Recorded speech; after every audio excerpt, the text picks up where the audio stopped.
Olá para você que acompanha a gente aqui na TV Câmara Guarulhos, está no ar mais um programa Ponto de Vista.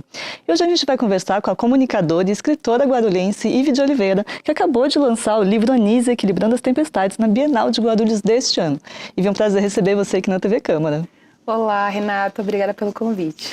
Ive, você além de escritora, é diretora criativa da Lu Editorial, também é gerente editorial da Quincas Editora, já participou de algumas coletâneas, de poesia, já tem um outro livro lançado, que é o Jo Você Ui, e seu trabalho mais recente, o Anísia, você lançou agora na Bienal. Queria que você falasse um pouquinho sobre o processo de criação desse livro, que é infanto-juvenil e fala um pouquinho de saúde emocional, e como é que foi lançar ele na Bienal? Bom, lançar o Anísia nesse momento é muito importante para mim, porque é muito difícil a gente ver uma literatura infanto-juvenil para autoconhecimento, para falar de gestão emocional. E a produção do Anísia, o surgimento dele na minha vida, se deu na pandemia, naquele momento onde todo mundo estava já enclausurado, e eu achei que ia lidar muito bem, mas claro, a gente se ilude, eu subestimei bastante aquele momento e acabei entrando num processo emocional muito denso, muito difícil, onde os processos terapêuticos me ajudaram muito.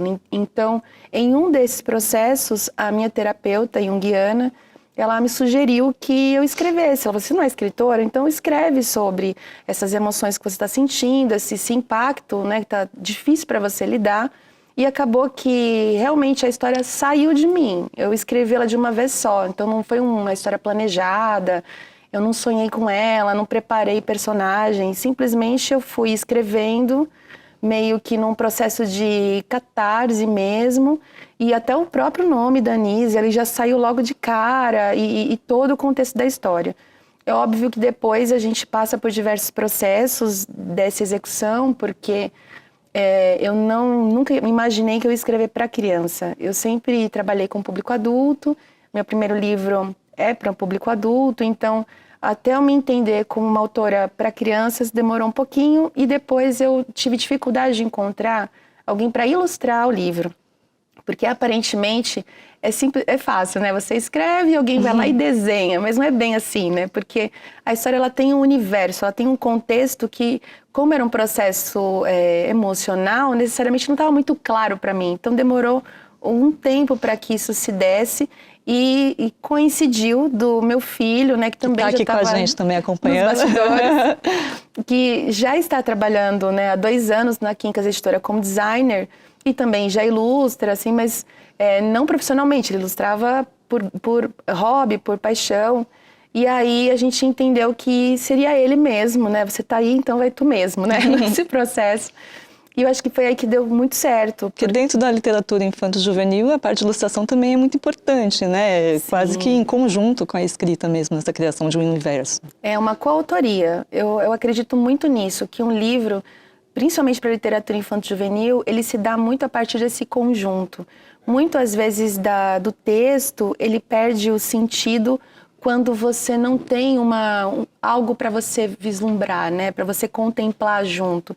E às vezes só a imagem, ela não carece tanto de profundidade de um parágrafo inteiro. Às vezes uma palavra daria conta ali, Então acho que esse olhar em conjunto dessa parceria foi muito bom para nós, porque eu conseguia saber muito bem o que eu não queria. E como ele me conhece bem, e eu amo o surrealismo, e a minha referência de ilustração era para esse lugar, ele conseguiu mergulhar bastante e a gente conseguiu realizar então esse sonho, que foi lançar na 3ª Bienal do Livro de Guarulhos, que é um evento assim muito especial para nós. Eu trabalhei em todas as bienais, os salões de livros de Guarulhos desde o primeiro, em todas as áreas, e essa vez foi mais especial ainda por conta do Anísia. Então assim, acho que é um ano muito especial para mim, não só pelo lançamento, mas por todo esse conjunto de coisas, e que acaba também me trazendo um pouco mais de satisfação no meu próprio processo de autoconhecimento. E fala um pouquinho pra gente do enredo, assim, rapidamente, o enredo do livro.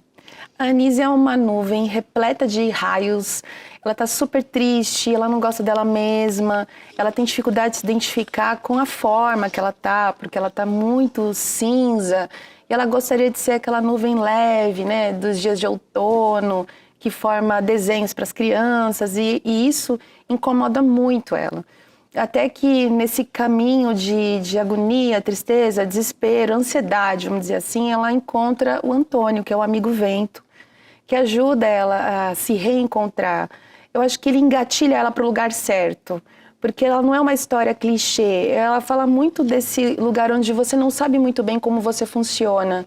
E a gente nunca teve esse movimento, nós, principalmente adultos e as crianças, não tem alguém que explique para ela como ela funciona. Olha, às vezes você vai vazar um pouquinho, né? Você vai chover um pouco. Às vezes você vai ficar com raiva. E como é que isso não é ruim? Isso não é errado você sentir dor, você chorar, você ficar irritado. Então, o Antônio, ele consegue engatilhar ela no sentido de provocá-la a se perceber e a entender que, de fato, aquilo que ela achava que ela deveria ser, ela já era. Ela nasceu para ser o que ela sonhou que ela era, mas ela não conseguia perceber esse processo do que deixaria ela mais leve. Então, nesse caminho, nessa jornada, eles vão num diálogo, uma comunicação assim bem acolhedora, encontrando esse lugar de autossatisfação, de autoconhecimento para ela. E como é que foi a recepção na Bienal, né? Você que falou que participou de todas, ficou trabalhando na Bienal o tempo inteiro, mas como é que foi a recepção do livro, desse contato próximo com o público que estava ali conhecendo o seu trabalho? Então, para mim foi surpreendente, porque eu não estava esperando nada, Renata, de verdade. Porque a gente vai a gente publica um livro sonhando.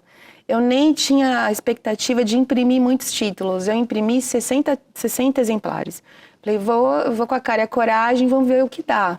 Mas a gente vendeu todos os exemplares, né? A gente teve 4 participações, entre palestras sobre literatura infanto-juvenil, mas também as sessões de autógrafo. Teve uma recepção muito boa, tanto dos alunos da rede como de outras redes, dos professores, que realmente o público que eu queria atingir, porque a gente não consegue, de repente, bancar uma quantidade de livros suficiente para chegar onde a gente quer de uma vez, né? A gente tem que ir caminhando aos poucos. Mas a gente sabe que se um professor compra um livro e ele entende que aquilo é importante, ele leva para mais 30, né? Ou se ele tem mais de uma turma, às vezes se multiplica. Então isso foi muito importante perceber isso. Que às vezes o professor comprava e falava, olha, eu quero, né? Folheava, vou levar.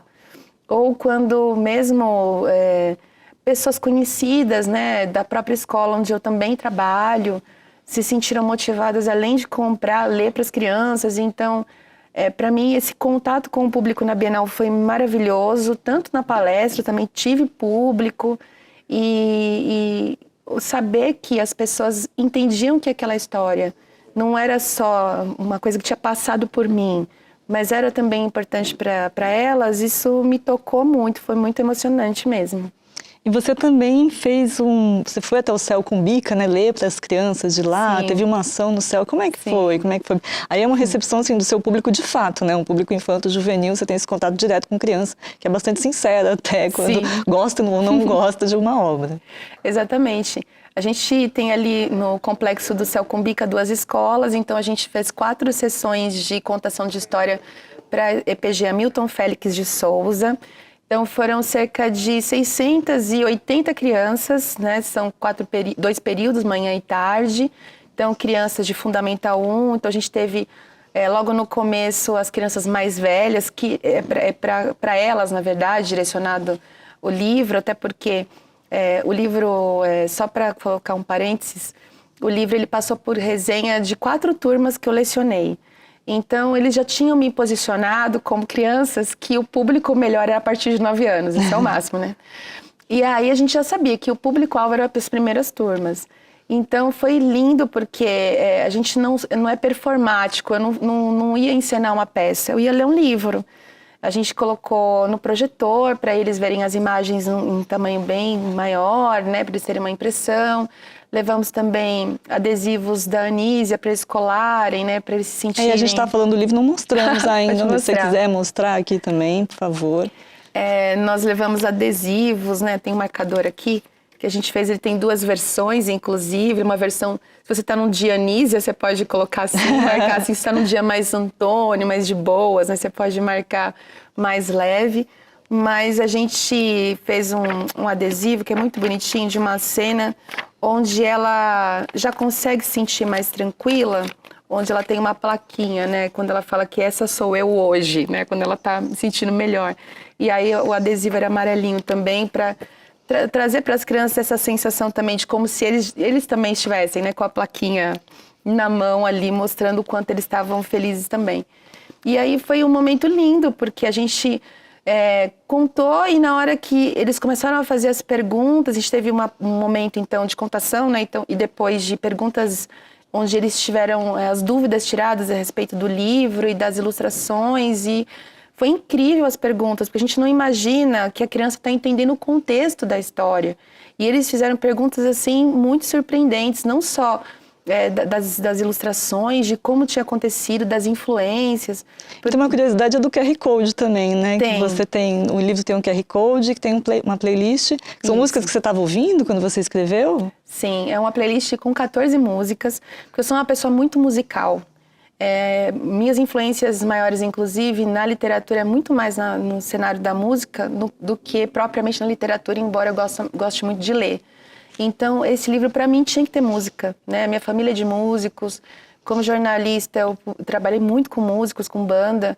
Então, a música, para mim, fez parte de todo o processo da escrita do livro e, principalmente, na minha cabeça, da backstory dessa personagem. Porque eu tenho uma trilha sonora minha, né? Quando eu tô dirigindo, tô ali na minha vida, eu tenho as músicas que me engatilham para onde eu quero ir ou quando eu não tô muito bem. E a Anísia também precisava de uma playlist para ela, para a gente entender essa cabeça, esse universo dela.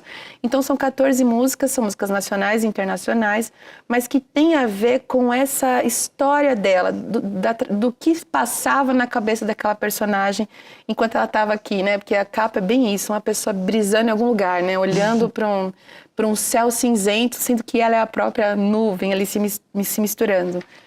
Então a gente tem a playlist. Mas as crianças, eles comentaram coisas de alguns easter eggs que tem na história que poucas pessoas vão perceber, a não ser que gostem muito de arte, né? Então tem os rinocerontes do Salvador Dalí, que a gente quis colocar por conta da influência surrealista. O Antônio, ele é uma inspiração de uma obra do Pablo Picasso, do início dele. Então tem algumas coisas do David Bowie também, do Ashes to Ashes. Tem uma cena do Pulp Fiction. Então tem algumas influências que nas perguntas das crianças apareciam. As crianças sabiam? Tinha um menino que conhecia o Salvador Dalí. E achou assim, esse livro foi só pro Salvador Dalí? Eu falei assim, não para ele, né? Mas tem essa influência. Eu perguntando sobre qual a marca que a gente quis deixar na história, o tempo de produção das ilustrações, se era difícil publicar um livro, como era o processo de publicar livro. E a magia também das crianças, de repente, perceberem que, por elas amarem desenhar, elas tinham perto delas um jovem que desenhava. E que, de repente, aquele desenho que, para elas, nem todo mundo faz muito... Dá valor, né? Como profissão, talvez. Eles conseguiram perceber que tem um caminho, que é um caminho, né? E que a arte, ela pode ser, sim, uma escolha profissional para alguém, né? E a gente vai fazer um pequeno intervalinho e daqui a pouco a gente volta falando mais da sua carreira de modo geral. A gente falou bastante de Anísia, mas eu quero saber como é que você começou a escrever. Bom, então não sai daí, que daqui a pouco a gente volta com mais pontos de vista.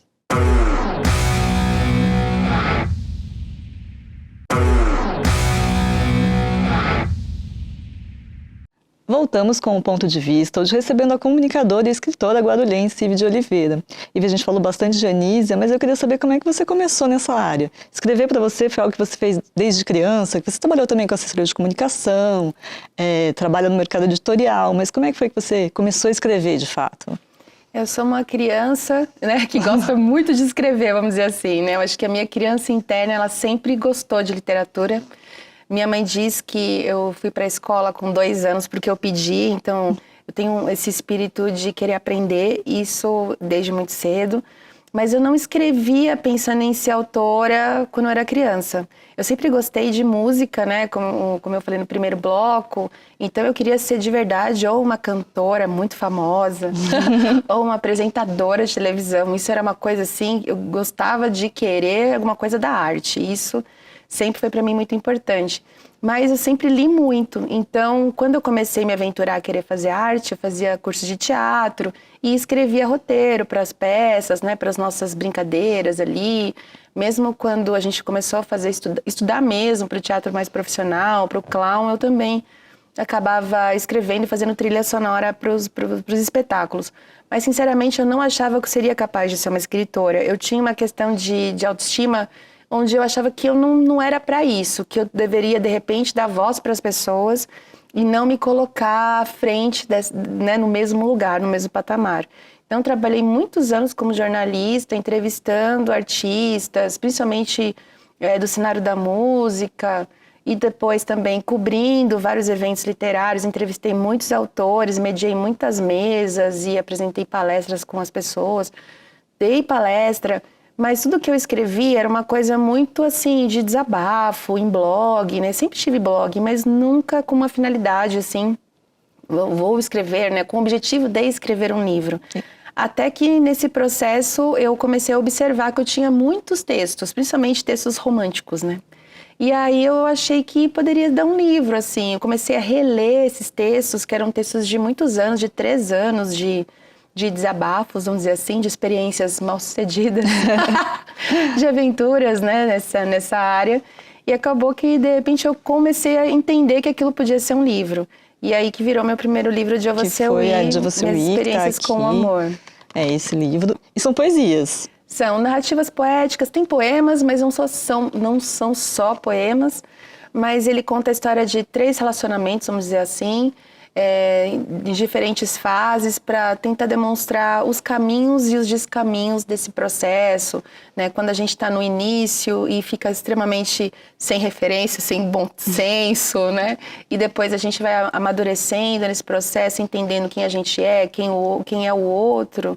Então, é um livro que trabalha vários caminhos e principalmente reflexões a respeito dessas fases. Eu tinha muita vergonha do livro, inclusive, porque amar é muito ridículo, né? Então, eu tinha muita vergonha dessas vivências e hoje eu já acho fantástico, porque, na verdade, a gente consegue se ver muito quando a gente escreve, né? Então, a gente consegue ter um parâmetro muito bacana daquilo que a gente já consegue não ser mais. Né? Então, eu acho que eu já não consigo mais, não preciso mais ser daquela forma, de repente, muito carente, extremamente romântica, ou com diversas expectativas que são irreais dentro do campo de qualquer relação, tanto de relacionamento amoroso, mas também no cotidiano, né? Então, mas foi um livro desafiador para mim, porque eu não queria publicar nesse sentido, de achar que ele não era bom o suficiente, porque ele falava muito de mim. Mas hoje eu já gosto dele, acho que ele pode ajudar outras pessoas também. E como é que foi esse processo de publicar o livro, assim, que desafios que você enfrentou? Porque além dessa questão interna, desse medo de se expor dessa forma, né, de publicar um livro, a dificuldade mesmo em termos práticos, assim, de vou montar um livro, publicar, procurar, também tem ilustração, né? Como é que foi esse processo? Esse processo, eu queria muito que ele fosse independente. Então, eu não trabalhava no setor editorial, eu trabalhava na assessoria de imprensa da Prefeitura de Guarulhos, e a gente já era ali uma house. A gente já fazia revistas, né, livros para a própria secretaria, de publicações internas, então já era um movimento que a gente estava acostumado de como funciona o processo de criação de livro, de revista e tudo mais. E aí eu tinha uma amiga ali, que era a Cláudia, que foi morar na Amazônia, nesse momento do livro. E aí eu contei com ela para a gente fazer todo esse processo de diagramação. Então eu passei para ela todas as referências que eu tinha. Então a capa do livro é um caderno que eu anotava os textos, da caneca que eu tomava café, as fotografias, todas as fotos do livro são minhas. Eu também trabalhei com fotografia, então eu fiz um compilado também. E toda a diagramação foi feita à distância, nesse processo, e aí deu certo por conta, acho que dessa afinidade também, da Cláudia já me conhecer também durante muito tempo por conta do trabalho e de conseguir juntar uma estética que eu achava bonita, de ter preto e branco, com textos com títulos coloridos, e o livro ele é bem também, tem muita cor, e ela conseguiu deixar harmônico e elegante, não ficou muito saturado. Então, achei que esse processo não foi tão difícil porque ela já era uma profissional da área. Para publicar independente, à época eu fiz todo o registro sozinha e contei com uma plataforma online para poder fazer a impressão e tudo, que inclusive eles nem faziam impressão colorida, só faziam a impressão preto e branco e o livro todo diagramado para outra finalidade. Mas eu acabei fazendo dele uma distribuição toda digital. Eu não fiz um lançamento para ele. Então eu mandei para muitas pessoas gratuitamente, vendi alguns depois na Bienal anterior, em outros eventos, por exemplo, da UNG, né? Teve a FliUNG o ano passado. Então fiz também algumas vendas assim, mas eu não fiz um lançamento dele. Mas acho que foi um momento importante para eu entender como era esse processo de fazer o livro, porque não é fácil, mas é fácil. Né? Muitos autores têm esse sonho de publicar, muitas pessoas querem escrever um livro, mas esse caminho, ele é muito técnico, você precisa saber todas as etapas, senão você não passa de uma sonhadora, você vai sempre querer e nunca vai conseguir finalizar. E esse primeiro livro me ajudou muito a entender como a gente começa esse fio da meada, como isso pode fazer sentido para de repente você ter o livro na mão, né? E você agora é gerente editorial da Quincas Editora, né? Como é que você se envolveu também nesse projeto, que acho que também surgiu na pandemia, você entrou acho que um pouquinho depois, mas você já participou também dessas antologias de poesia que foram publicadas? As antologias, elas aparecem no momento onde eu entendo que eu sou autora. Porque quando eu publiquei O Dia Você Eu Ir, aí eu entendi, ok, agora eu não posso mais, né, fingir que eu não sou autora, eu sou mesmo. E aí eu comecei a entender que para você ser autora, você tem que ter um currículo de autor. Quando a gente é jornalista, a gente tem que ter o nosso currículo, nosso portfólio, você mostra para todo mundo quem você entrevistou, onde você esteve. E isso não bastava para a autora, eu não era ninguém nesse cenário.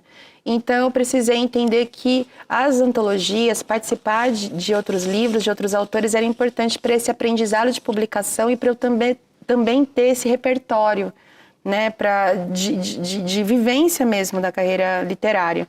Participei de projetos no Sesc, com o CEP, publiquei 2 poemas com eles, aí participei de concurso do Sell-Off Flip, foi um dos destaques desse livro, que foi do ano passado, e que é um concurso muito incrível, porque você apresenta um pseudônimo, então as pessoas não sabem quem você é. Então o texto é analisado pelo texto. Esse concurso da Flip, acho que foi um momento assim de validação mesmo. Você nesse início como autora, você recebeu uma validação, participar de um prêmio que você é selecionada. Sim, aí é surreal mesmo, porque é uma banca que é a banca que participa da Flip. Então é entender que realmente eu não estou brincando, que a qualidade do meu texto elevou num sentido de realmente eu estar pau a pau com qualquer autor que eu admirava. Então isso me deu muita autoestima. Mas eu já estava, essa questão da gerência editorial, encaminhando para querer ter uma editora ou querer ter uma empresa que pudesse oferecer isso não só para mim, mas para qualquer outra pessoa que também tivesse essa vontade de fazer independente. A Quincas Editora aparece para a gente na segunda Bienal do Livro de Guarulhos. A Miriam já tinha a editora com uma sócia, com a Ana, e por uma ocasião ali, a Ana se retirou da editora e ela ficou sozinha, a Miriam. E aí a gente, como autora, eu era autora de uma das coletâneas dela, e aí eu entendi que eu podia colaborar. Se ela queria uma colaboração nossa, e a gente entrou, estamos há 2 anos, então, fazendo esse processo. E para a gente, enquanto editoria, é muito importante a personalização do trabalho do autor. A gente não publica um livro simplesmente por publicar, não é só um texto numa folha, não é qualquer capa, a gente faz uma pesquisa semiótica, a gente faz um briefing muito profundo com o autor para que quando ele consiga pegar o livro na mão, ele tenha essa experiência que eu tive com o meu próprio livro, com a Anísia ou com O Dia Você Eu Ir.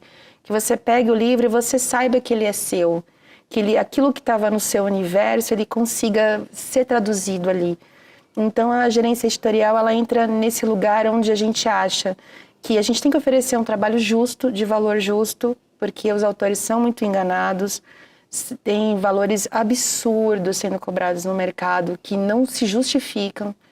E entendendo o processo, sabendo o valor de cada serviço, a gente consegue oferecer para o autor um atendimento digno, né, de autor para autor. E os trabalhos estão cada vez ficando para a gente com mais significado, mais bonitos e mais inteiros no que a gente acredita nesse campo editorial. E também dentro desse campo você criou também a Lu Editorial, né? Isso. Como é que surgiu essa ideia? Que é com seu filho novamente, né? Uma parceria entre vocês dois. Como é que surgiu essa ideia que é em paralelo a Quincas Editora? Porque assim, eu acho que nem todo autor, ele quer ter uma editora, ou quer passar por uma editora. Às vezes ele simplesmente precisa de um serviço. Ele quer alguém para diagramar, ele precisa de uma capa, ou ele precisa de uma mentoria de comunicação para ele entender como que ele vai fazer sua própria divulgação, como é o processo, de repente, dele melhorar o texto dele, da coesão, da coerência, da preparação do manuscrito, ou ele só quer registrar o livro, ou ele pode simplesmente não só não querer fazer, mas não está afim naquele momento de se envolver com a parte burocrática. Então, a Lu Editorial, ela nasce nesse lugar onde a gente busca atender os autores independentes que não têm interesse em editora. Então, para quem quer ter todo esse amparo, né, porque a editora ela faz tudo para você mesmo, é a mãe. E a Miriam realmente ela faz esse papel mesmo, de acolher em todos os momentos, até acompanhar em eventos, nas bienais, levar os livros. Mas a gente atende no sentido de realmente ver a necessidade do autor independente e oferecer esses serviços separadamente também, se a pessoa tiver essa necessidade. E a gente vem trabalhando com autores também bem interessantes, não só da cidade, como de fora, porque às vezes a pessoa só quer um e-book, né? Não quer lançar ele impresso, ou a pessoa precisa entender como funciona essa questão do contato com gráfica, da qualidade do papel, como é que a cor que ele quer vai sair impressa. Então, essa assessoria, essa mentoria, a gente também oferece na Lu. Então, acho que isso é um ponto de diferença e de complemento para a Quincas também. Eu queria que você falasse um pouquinho das suas expectativas com relação ao cenário da leitura e da literatura no Brasil. A gente já sabe que nas últimas décadas, assim, o setor tem sofrido algumas perdas em termos de faturamento. Na pandemia teve até uma retomada um pouquinho do hábito de leitura mesmo das pessoas, mas também não foi suficiente. Como é que você vê o caminho daqui para frente? Quais são as suas expectativas? Você falou do e-book. Para você acha que essa é uma alternativa, que esse é um setor que cresce um pouco mais, né? Como é que você vê esse setor? E aqui em Guarulhos especificamente também.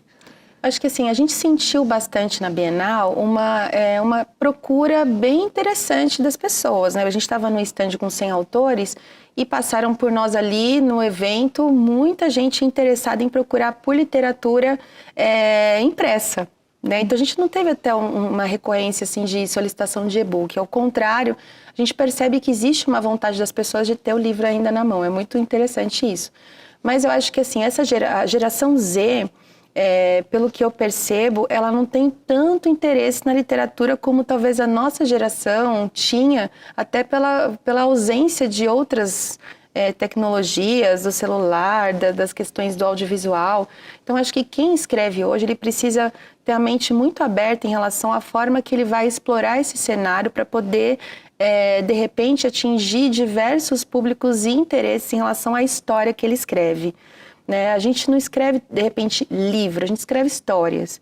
E a sua história ela pode estar em diversas plataformas, em diversos formatos, ela pode ter, de repente, um pezinho no audiovisual, ou uma playlist, ou um processo interativo, um EPUB diferenciado. Ou eu acho que a gente vai caminhar para um lugar onde as pessoas vão acabar mesclando muito esses elementos para poder trazer uma experiência de leitura mais profunda, mais significativa para as pessoas. Mas eu, sinceramente, não acredito que a gente vai abandonar o hábito da leitura, porque ler é uma forma da gente se reconhecer, da gente se entender enquanto pessoa. E quem não lê é porque não iniciou esse processo, não criou esse hábito. Porque, de alguma maneira, as pessoas buscam por histórias o tempo todo. Ou elas buscam as novelinhas do TikTok, ou elas vão assistir as novelas, os filmes ou as séries. Elas vão buscar a fofoca em algum lugar, porque as histórias, elas movem a gente, elas ensinam coisas que a gente não sabe, elas trazem pra gente a sinestesia daquilo que a gente não viveu. Então, história a gente sempre vai ter. Agora, a forma, a plataforma, o jeito, né? Se é no Wattpad, se vai ser num outro aplicativo que não foi inventado. Mas, assim, acho que os livros, de algum jeito, mesmo que eles não sejam necessariamente impressos, eles sempre vão existir. E talvez essa geração que não teve essa vivência tão grande como a nossa, volte para ter esse resgate também, porque eles precisam, para criar, ter referências para isso. E essas referências estão na literatura, né? Então, você vê, a gente tem uma obra do Garcia Marques sendo lançada esse ano, né? Que estava esquecida praticamente. E a partir do momento que esses nomes grandes voltam, as pessoas também se reencantam. E os eventos literários, né? Enquanto tiver evento literário, acho que há esperança do livro permanecer. Porque isso estimula muito. Você pode esquecer que tem livro em Guarulhos. Daqui a 2 anos, todo mundo vai querer livro de novo. Então, é sempre uma ponte. E é muito importante que a produção cultural, ela exista. Então, produzir cultura de qualquer forma, manter bibliotecas, manter livrarias, manter esse cenário vivo, de alguma maneira também é importante para que o livro não morra e para que os escritores possam ter esse espaço ampliado também, né, para publicação.